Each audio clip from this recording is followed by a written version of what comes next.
Pierre Nantel. Curieux, sympathique, informé. Pierre Nantel.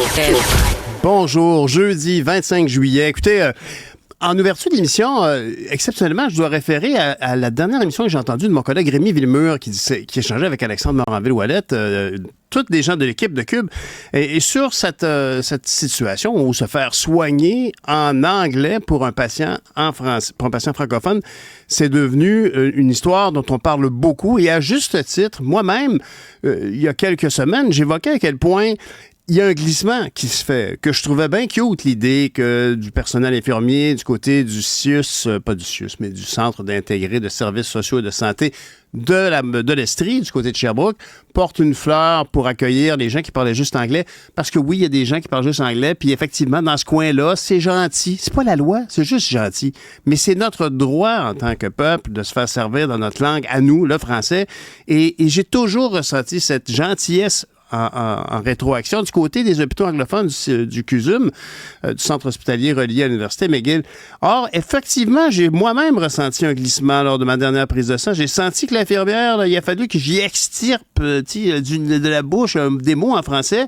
Ça n'a pas sa place. Certains médecins m'ont expliqué que y a quand même, c'est difficile parfois de trouver du personnel, puis qu'il faut faire des compromis sur certaines choses. Alors, c'est quoi la chose? La langue de travail, la langue commune au Québec, c'est quand même pas un compromis acceptable. On s'entend là-dessus. Ceci dit, est-ce que je suis content d'avoir eu une infirmière pour me faire prendre un sang? Oui, mais il faut juste qu'elle apprenne rapidement qu'elle doit au moins montrer patte blanche, montrer gentillesse envers la communauté qui est ici, puis qu'elle parle français. C'est la moindre des choses. C'est souvent ça qui m'embête, moi, quand je vois des gens qui disent « Ouais, c'est correct, tu as eu ton service en anglais. » C'est parce que tu sembles pas comprendre combien c'est une bataille de tous les instants au Québec de protéger le français. C'est ça la question. Alors, le moindre petit geste qui va pas dans ce sens-là, ben ça peut pas être accueilli avec un sourire. C'est sûr. C'est la même chose pour l'affichage en anglais dans des restaurants qui sont tenus souvent par des gens qui arrivent de France, qui parlent français. On est content qu'ils soient avec nous. C'est super. Ils augmentent le taux de français. Mais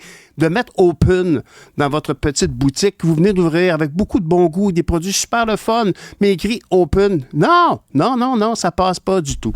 Ceci dit, j'aimerais aussi revenir sur un échange qui a eu lieu dans le dernier épisode avec Rémi Villemur, avec le manifestant Jacob Pirot, qui venait expliquer le geste des jeunes qui sont venus coller leurs mains à l'entrée de l'aéroport. Bon, premièrement, la première chose je me suis terrorisé, j'ai été terrorisé à l'idée de voir la peau des mains collées sur l'asphalte. C'est comme, mais voyons donc, il faut vraiment être motivé. C'est comme faire une grève de la faim, là. C'est comme beaucoup. Ceci dit, espérons que tout va bien puis que les soins dermatologiques ont pu régler leurs problèmes, qui se sont auto-infligés, faut le dire. Mais ceci dit, j'ai trouvé que la conversation entre Rémi Villemur et M. Jacob Pirot était tellement pertinente, tellement intéressante, respectueuse, les points de vue de chacun, ramener le côté de l'histoire du marketing. Est-ce que vous croyez vraiment que c'était la meilleure façon de convaincre des gens de la validité de votre point? Et lui de répondre, entre autres, peut-être pas dans l'échange direct, de dire, ces gens-là s'en allaient où? Est-ce qu'ils s'en allaient à Jasper, par hasard? À Jasper, qui brûle actuellement? Fait que c'est une conversation très pertinente. C'est le genre d'affaires qu'on trouve à Cube. Fait que merci d'être là.